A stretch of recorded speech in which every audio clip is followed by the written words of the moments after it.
Universitas Andalusuma, Fakultas Hukum, Prodi Ilmu Hukum. Sebelum kita membahas peran Islam dalam menyatukan keberagaman dan membentuk insan kamil. Jadi peran Islam dalam menyatukan keberagaman dan insan kamil dan membentuk insan kamil, menurut saya kan keberagaman itu bervariasi ya. Dan insan kamil itu kalau menurut beberapa orang itu adalah manusia yang sempurna dari pengetahuan. Dan di sini dari narasumber saya akan memberikan beberapa pertanyaan. Jadi yang pertama, apa pengertian iman, Islam, dan ihsan dan insan kamil? Ini boleh dijawab dulu sama Mbak Nadia. Iman itu membaca dan mengenali diterapkan dengan Islam dan dilakukan dengan perbuatan. Dan Islam itu secara etimologi mempunyai makna sejahtera, tidak cacat, selamat. Secara istilah, Islam itu yaitu bentuk penyerahan diri. Nah, Islam itu perbuatan yang baik, dan insan kamil itu manusia sempurna dari segi wujudnya. Manusia sempurna dari segi pengetahuannya. Yang mungkin saya akan menambahkan pengertian tentang apa sih itu iman, Islam, ihsan, dan insan kamil. Nah, iman sendiri seperti kita ketahui, iman itu artinya percaya, dan iman itu diyakini dengan hati dan dilakukan diamalkan dengan perbuatan. Sedangkan tadinya benar apa kata Mbak Naomi dari pengertian Islam, secara etimologi Islam mengandung makna sejahtera, tidak cacat, dan sempurna. Dan secara istilah Islam merupakan bentuk penyerahan diri. Sedangkan ihsan itu pengertian dari perbuatan baik, dan ihsan kamil itu bagaimana kita bisa mensinergikan antara ilmu dan iman, akhlak dan iman. Begitu. Jadi ihsan kamil itu tasawuf, dari konsep tasawuf dari kesempurnaan manusia untuk mencapai titik puncak spiritual, moral, dan etika. Begitu Mbak ya. Baik, untuk pertanyaan kedua, bagaimana Islam dapat mempersatukan keberagaman? Bisa Mbak Negeri tahu? Oke, bagaimana sih Islam bisa mempersatukan keberagaman? Jadi awal-awal mula Islam bisa mempersatukan keberagaman. Seperti yang kita ketahui, beragam itu artinya bervariasi ya, berbeda-beda. Jadi awalnya pada zaman dahulu, pada saat Nabi Muhammad SAW masih hidup, mungkin beliau bisa langsung menjawab pertanyaan-pertanyaan dari umatnya. Jadi pertanyaan-pertanyaan atau perbedaan-perbedaan itu bisa langsung dijawab oleh Nabi Muhammad SAW. Tapi pada saat beliau wafat, Nabi Muhammad SAW itu wafat, muncullah tokoh-tokoh yang merasa bahwa akan ada dipilih nih tokoh-tokoh yang merasa kekerabatannya dekat dengan Nabi Muhammad SAW untuk apa? Untuk menjadi khalifah. Nah, di situ muncul perbedaan-perbedaan pendapat, yaitu mazhab seperti yang kita ketahui ya, kalau kita kan menganut mazhab Imam Syafi'i.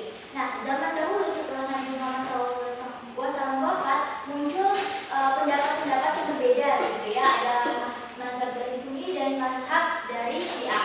Nah, kedua mazhab itu walaupun berbeda tapi tetap berpedoman pada Al-Quran, berpedoman pada hadis-hadis Nabi Muhammad SAW. Nah, dari situlah perbedaan-perbedaan itu timbul, dan kita harus menyatukan perbedaan itu karena kan kita Islam nih. Kalau misalnya dalam istilah Islam, persatuan itu artinya ukhuwah, sedangkan perdamaian Islam atau persatuan Islam itu artinya ukhuwah Islamiyah. Nah, di dalam ukhuwah itulah Islam itu agama yang damai, agama yang mempersatukan bangsa-bangsa dari berbeda-beda suku, ras, budaya, bahasa, begitu.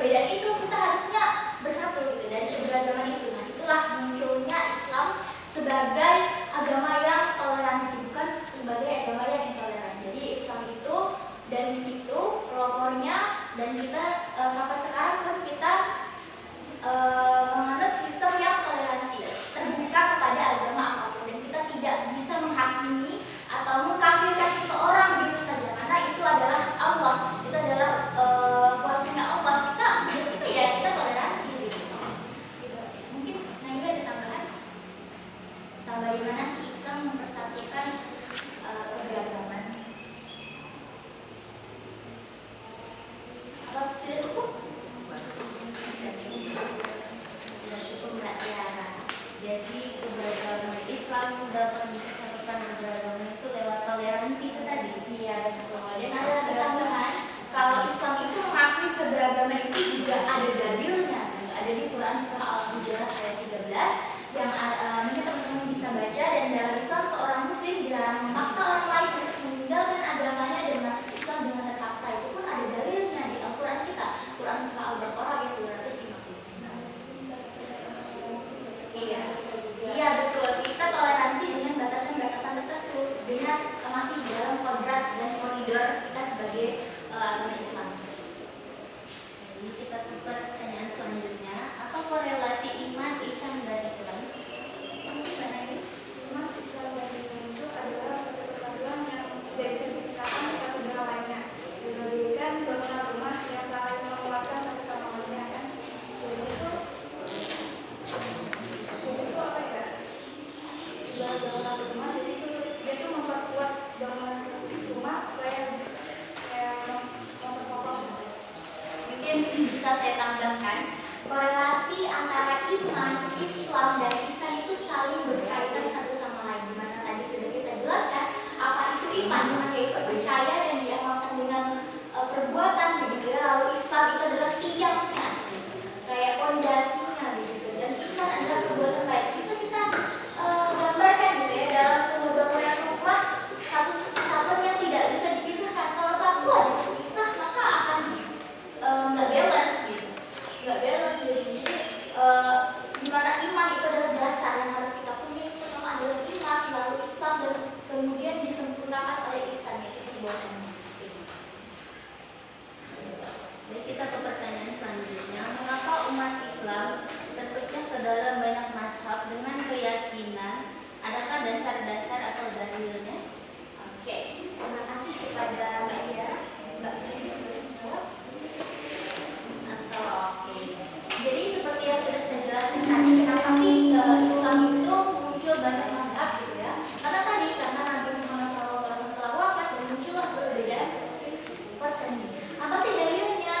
Tadi saya sudah sempat singgung bahwa ketika kita memiliki perbedaan mazhab bukan berarti kita terpecah belah. Dari situlah kesatuan itu muncul gitu, dari keberagaman itu. Dan Allah memuji orang-orang yang mempelajari beragam pengetahuan. Kita jangan menjadi seseorang yang tidak membenarkan sesuatu kebenaran. Itu namanya jumud gitu ya. Jadi kita harus open minded tentang perbedaan-perbedaan itu, karena perbedaan tersebut pun mengacu pada Al-Quran, mengacu kepada hadis Nabi Rasulullah SAW. Dalilnya ada di surah Az-Zumar 39 ayat 18 yang artinya yaitu mereka yang mendengarkan perkataan lalu mengikuti apa yang paling baik di antaranya, mereka itulah orang-orang yang telah diberi petunjuk oleh Allah, dan mereka itulah orang-orang yang mempunyai akal sehat. Itu memperkuat bahwa Allah tuh memuji loh orang-orang yang mau belajar, orang-orang yang belajar tentang mazhab gitu.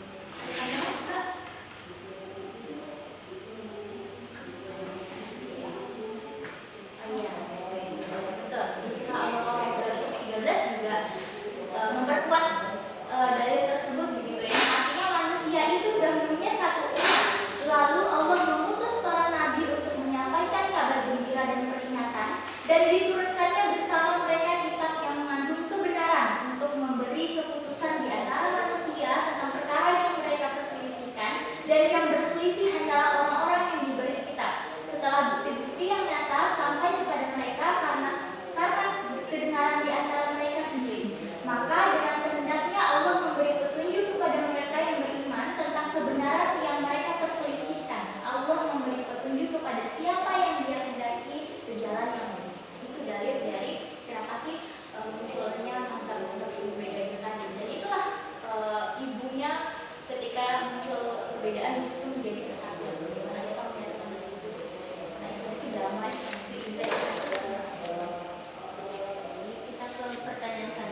Iya.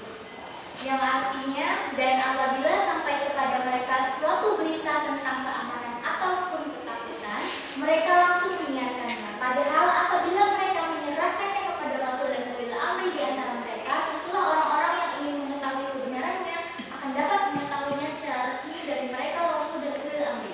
Sekiranya bukan karena karunia dan rahmat Allah kepadamu, tentulah kamu mengikuti setan kecuali sebagian kecil saja di antara mereka. Sebenarnya ini semuanya membahas tentang keberagaman tadi, dari perbedaan mazhab tadi, yang dimana kita harus mengikuti kebenaran. Kalau misalnya tidak ada pemikir-pemikir atau tokoh terdahulu seperti Muhajirin dan keluarga Nabi dan kaum Ansar, mungkin kita akan berbelok gitu. Tidak ada patokan untuk mengikuti siapa, tidak ada patokan untuk mengikuti siapa gitu ya, karena ada mazhab tadi kita mengikuti kebenaran. Jadi dari perbedaan mazhab bukan berarti kita pecah belah, justru karena perbedaan mazhab itulah kita bersatu dan menyempurnakan agama kita gitu kan. Dan ini ada yang ingin ditambahkan? Baiklah, sebelum kita akhiri, adakah dari audiens yang ingin ditanyakan? Ayo teman-teman, silahkan kita membuka pertanyaan. Teman-teman di sini atau teman-teman yang di rumah ya, kalau yang di rumah bisa komen kolom komentar. Mungkin yang di sini. Mana ada yang mau bertanya? Nah, silahkan.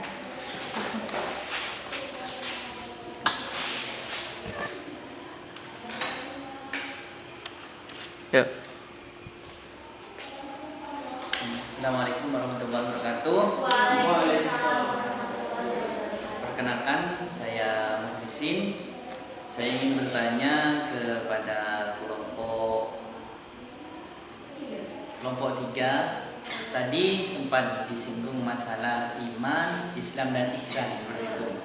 Seperti yang kita ketahui bahwasanya ihsan itu adalah anak kita Allah Subhanahu wa taala, ka'annaka tarahu fa illam tarahu ka'annaka fa innahu yaraka.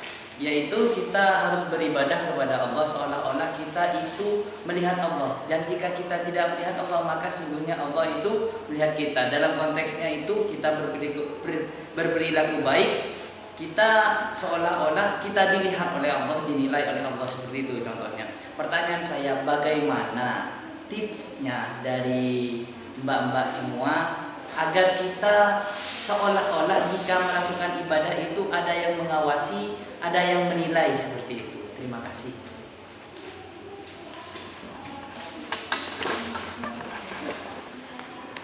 Baiklah, jadi untuk pertanyaan tadi, bagaimana tips-tipsnya untuk kalau kita beribadah itu seperti diawasi gitu, seperti ada yang melihat langsung gitu. Sedangkan Tuhan itu kan tidak terlihat, jadi kan kita kadang tidak merasa begitu. Jadi untuk narasumber silakan dijawab. Baik, kita tuh bisa menanamkan di diri kita bahwa menanamkan nama Allah. Jadi itu kita menanamkan menanamkan Allah. Jadi itu kalau kita menanamkan hati di hati, menanamkan hati tentang kayak ada Allah gitu. Jadi itu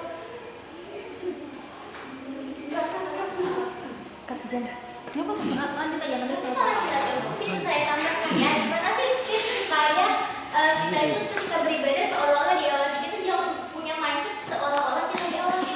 Kita harus punya mindset seperti ini. Ketika kita beribadah, anggap saja besok itu adalah hari terakhir kita. Jadi anggap hari ini adalah hari terakhir kita bisa beribadah, hari terakhir kita bisa berbuat baik. Jadi secara terus-menerus, dan insya Allah kalau misalnya kita konsisten, kita coba tidur seminggu untuk kita coba habit yang baru. Memang sih sulit untuk melakukan habit yang baru, kebiasaan yang sebelumnya mungkin kita belum pernah melakukan tersebut. Tapi kalau kita paksa gitu ya, kita punya mindset yang bagus, punya lingkungan yang bagus gitu, dengan mengikuti kajian-kajian mungkin, dan sempat saya singgung juga untuk memperbaiki apa yang kita lihat dan apa yang kita pikirkan. Karena apa? Karena apa yang kita pikirkan itulah yang akan kita dapatkan. Tipsnya satu, kita harus beranggapan bahwa hari ini adalah hari terakhir kita untuk berbuat kebaikan. Belum tentu besok kita punya umur gitu ya, karena kan ajal hanya Allah yang tahu gitu. Kita tidak tahu kapan kita akan mendapatkan musibah atau dan lain sebagainya. Jadi kita harus berpikiran bahwa hari itu adalah hari terakhir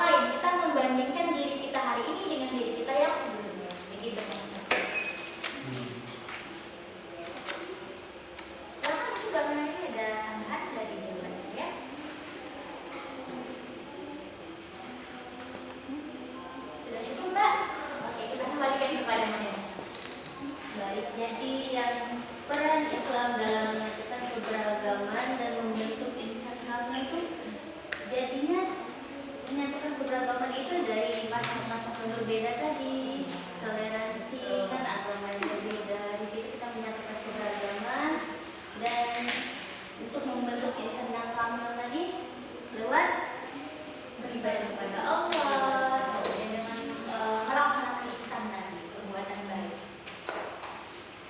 Baik. Mungkin bisa tanyakan dulu siapa yang penanya tadi, puas atau tidak jawabannya? Baik, untuk audiens yang bertanya tadi, apakah sudah puas dengan jawaban? Kalau mau disanggah boleh? Ya, terima kasih atas jawabannya. Jadi kesimpulan dari yang Mbak Melisa sebutkan itu bahwasanya kita itu mawal maju. Apa itu maju? Hadzal yaum khairun min yaumil amsi. Hari ini lebih baik daripada hari kemarin. Seperti itu. Terima kasih dari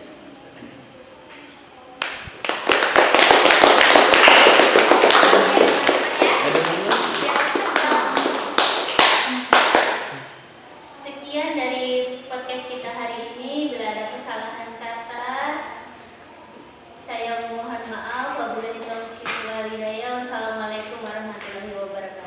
Waalaikumsalam.